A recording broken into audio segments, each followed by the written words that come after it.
നിയമലംഘനം എല്ലാ സീസണിലും ഒരു വലിയ പ്രശ്നം തന്നെയാണ്. അപ്പൊ ഇപ്രാവശ്യം കൂടുതലായിട്ട് നിയമം ലംഘിച്ചത് നമ്മുടെ ജിസയിലാണ്. അതിനുള്ള ഒരു പണിയും ജിസയിലിന് കിട്ടുന്നുണ്ട്. മേക്കപ്പിന്റെ ഇതിൽ തന്നെയാണ് ജിസയിലിന് പണി കൊടുക്കുന്നത്. വേറെ ഒന്നുമല്ല, നമ്മുടെ ഈ ടാസ്കിന്റെ ഭാഗമായിട്ട് ബിഗ് ബോസ് ആദ്യം തൊട്ടേ പറയുന്നുണ്ട്, നമ്മൾ കുറച്ച് ഐറ്റംസ് ഇവരുടെയൊക്കെ എടുത്തു വെച്ചിട്ടാണ് ബിഗ് ബോസ് കൊടുത്തിരിക്കുന്നത്. എല്ലാവർക്കും അവരുടെ ഡ്രസ്സും അതുപോലെ ഓർണമെന്റ്സും മേക്കപ്പ് സെറ്റും കാര്യങ്ങളും ഒന്നും കൊടുത്തിട്ടില്ല.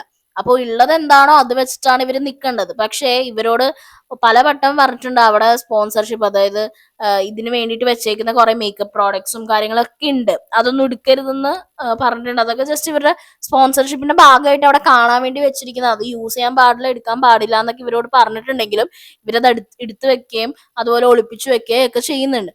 അപ്പോ നമ്മുടെ ജിസേലിന് ആരും പേരിട്ടില്ല എന്ന് പറഞ്ഞപ്പോൾ ലാലേട്ടൻ ഇങ്ങനെ പേരിടാൻ പറയുന്നുണ്ട് ഓരോരുത്തരോട്. അപ്പൊ നെവിൻ മേക്കപ്പ് കള്ളി എന്നാണ് വിളിച്ചത്. അപ്പൊ ജിസേൽ പറയുന്നുണ്ട്, പോടാ ഞാനല്ല കള്ളി, നീയാ കള്ള എന്നൊക്കെ പറയുന്നുണ്ട്. അപ്പൊ എന്തായാലും ജിസേലിന്റെ മേക്കപ്പിന്റെ കേസിൽ ഒരു പണി കൊടുത്തിട്ടുണ്ട്. കാരണം നിയമലംഘനം തന്നെയാണ്. ജിസേൽ മാത്രമല്ല, അവിടെ ഒത്തിരി പേര് അതുപോലെ നിയമം ലംഘിച്ചിട്ടുണ്ട്. അതിനൊക്കെ ഉള്ള ഒരു താക്കീത് പോലെയാണ് കൊടുത്തത്. അത് കഴിഞ്ഞിട്ട് നമ്മുടെ അപ്പാനി ശരത്തിനോട് പറയുന്നുണ്ട്. അപ്പാനി ശരത്ത് ആക്ച്വലി ഒരു നല്ല കാലിബർ ഉള്ള പ്ലെയർ ആണ്. പക്ഷെ പുള്ളി എവിടെയോ ചെറുതായിട്ടൊരു അയൽക്കൂട്ടം ടീം പിടിക്കുന്നുണ്ട്. അത് ഇപ്പൊ തന്നെ കൈയോടെ വിട്ട് കഴിഞ്ഞാൽ പുള്ളി രക്ഷപ്പെട്ടു പോവും, ഇല്ലെങ്കിൽ കാര്യം കുറച്ച് കടുപ്പമാവും. വേറെ ഒന്നുമല്ല, നമ്മുടെ അനീഷിനോട് ഇടക്ക് ചൂടാവുമ്പോ എടാ മിണ്ടായിരിക്കട ചെറുക്ക അങ്ങനെയൊക്കെ പറയുന്ന ഒരു, എന്താ പറയാ, പുള്ളി ഭയങ്കര സംഭവമാണെന്നുള്ള ഒരു രീതിയിലുള്ള ടോക്കും കാര്യങ്ങളൊക്കെ വരുന്നുണ്ട്. പിന്നെ ബാക്കിയുള്ളവരോട് സംസാരിക്കുമ്പോ ഒരു എസ്പെഷ്യലി അനീഷിനോട് സംസാരിക്കുമ്പോ ഒരു എന്താ ടോണില് ഡിഫറൻസും കാര്യങ്ങളൊക്കെ ഉണ്ട്. അപ്പൊ അത് ലാലേട്ടൻ പറഞ്ഞു, മോനെ സംസാരം ശ്രദ്ധിക്കണം, അല്ലെങ്കിൽ അത് വലിയ പ്രശ്നമാവും. അപ്പൊ അത് ശരത്തിന് മനസ്സിലായിട്ടുണ്ടാവേണ്ടതാണ്. മനസ്സിലായിട്ടുണ്ടെങ്കിൽ നന്നായിട്ട് മുന്നേറി വരാൻ ചാൻസ് ഉള്ള ഒരു പ്ലെയർ ആണ്. അപ്പോ ഇത് ലാലേട്ടൻ പറയുന്നുണ്ട്, ശരത്തിനെ ഞാൻ ജസ്റ്റ് ഒരു റെപ്രസെന്റ് ചെയ്ത് പറഞ്ഞു എന്നുള്ളൂ, എല്ലാവർക്കും വേണ്ടിയിട്ടുള്ള ഒരു ഇതാണ്. എല്ലാവരും അവരവരുടെ ഭാഷ ശ്രദ്ധിക്കണം, സംസാരം.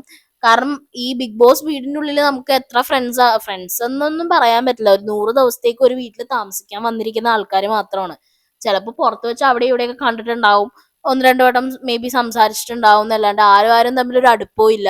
ഇനി ബിഗ് ബോസ് വീടിന്റെ ഉള്ളില് ഇനി എത്രയൊക്കെ അടുപ്പം കാണിച്ചാലും അത് ഒറിജിനൽ ആണോ ഫേക്ക് ആണോ എന്ന് അറിയാൻ വേണ്ടി നമുക്ക് കുറച്ച് സമയം എടുക്കും. അങ്ങനെ ആവുമ്പോൾ നമ്മൾ ആരും ആരുടെയും ഫ്രണ്ട്സും അല്ല, ഫാമിലിയും അല്ല. അപ്പൊ എല്ലാവരോടും സംസാരിക്കേണ്ടതും അവരായിട്ട് കീപ്പ് ചെയ്യേണ്ട ഒരു ഡിസ്റ്റൻസും ഉണ്ട്. എടി പോടാ എടാ വാടാ, പിന്നെ അങ്ങനത്തെ വാക്കുകളും കാര്യങ്ങളൊക്കെ ഈ ഒരു ഫൈറ്റും കാര്യങ്ങളൊക്കെ വരുമ്പോ വലിയ രീതിയിൽ സംസാര വിഷയം ആവുന്ന കാര്യങ്ങളാണ്. അപ്പൊ അതൊക്കെ ശ്രദ്ധിക്കാൻ വേണ്ടിയിട്ട് ലാലേട്ടൻ കാര്യമായിട്ട് താക്കീത് കൊടുത്തിട്ടുണ്ട്. പിന്നെ അക്ബറിനെയും അതുപോലെ തന്നെ ശരത്തിനെയും വിളിച്ചിട്ട് അയൽക്കൂട്ടത്തിന്റെ കാര്യം സംസാരിക്കുന്നുണ്ട്. അവരുടെ ഒരു ഗ്രൂപ്പിസം, ഗ്യാങ്ങിസം ഒക്കെ എന്താ ലാലേട്ടൻ ഒന്ന് എക്സ്പോസ് ചെയ്യുന്നുണ്ട്. അപ്പൊ ബാക്കിയുള്ള കണ്ടസ്റ്റൻസിനും അത് മനസ്സിലായിട്ട് അവർക്ക് തന്നെ അത് മനസ്സിലാവുന്നുണ്ട്. അവരുടെ ഒരു ഗ്രൂപ്പ് അല്ലെങ്കിൽ ഗ്യാങ് പുറത്ത് വർക്കൗട്ട് ആവുന്നുണ്ട്, അല്ലെങ്കിൽ പുറത്ത് ആൾക്കാർ അതിനെപ്പറ്റി സംസാരിക്കുന്നുണ്ട് എന്നുള്ള ഒരു ഹിന്റ് കിട്ടാൻ വേണ്ടിയിട്ടുള്ള മാക്സിമം ഇതൊക്കെ ലാലേട്ടൻ കൊടുത്തിട്ടുണ്ട്. അതൊക്കെ മനസ്സിലാക്കി എല്ലാവരും ഇൻഡിവിജ്വൽ ആയിട്ടൊക്കെ കളിച്ചു കഴിഞ്ഞാൽ കുറച്ചും കൂടി ബെറ്റർ ആവും. അപ്പോ ഇത്രേ ഉള്ളൂ ബിഗ് ബോസ് റെഗുലർ അപ്ഡേറ്റ്സ് ഈ വീക്കെൻഡിനെ കുറിച്ചിട്ടുള്ളത്. അപ്പോൾ ഇതുപോലുള്ള റെഗുലർ അപ്ഡേറ്റ്സിനായിട്ട് ചാനൽ സബ്സ്ക്രൈബ് ചെയ്യാൻ മറക്കരുത്.